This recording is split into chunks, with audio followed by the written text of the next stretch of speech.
నిజామాబాద్ జిల్లా సిరికొండ మండలం తూంపల్లి సొసైటీ ఆధ్వర్యంలో శుక్రవారం వరిధాన్యం కొనుగోలు కేంద్రాన్ని సొసైటీ చైర్మన్ రాముల్ నాయక్, మండల కాంగ్రెస్ పార్టీ అధ్యక్షుడు బకార రవి ప్రారంభించారు. ఈ సందర్భంగా వారు మాట్లాడుతూ కాంగ్రెస్ ప్రభుత్వం రైతుల ప్రభుత్వం అని, గతంలో సన్న రకం వడ్లకు 1285 కోట్లు బోనస్ రైతులకు ఇచ్చి ఆదుకుందని, రైతులు ధరలను నమ్మి మోసపోవద్దని, ప్రభుత్వం నిర్ణయించే సెంటర్లలో ధాన్యాన్ని విక్రయించి గ్రేడ్ ఏ రకానికి 2320 రూపాయలు, కామన్ రకానికి 2300గా ప్రభుత్వం నిర్ణయించిందని తెలిపారు. ఈ కార్యక్రమంలో గ్రామ ప్రజలు, నాయకులు పాల్గొన్నారు.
మోహన్ కదా మీరు అరే ఇటు రావు కదా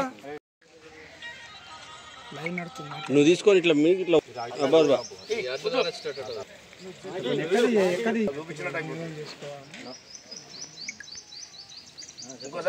ఫోటో దిగా వేరే వాళ్ళకి ఇద్దాము. మీరంతా వాళ్ళకి పూరి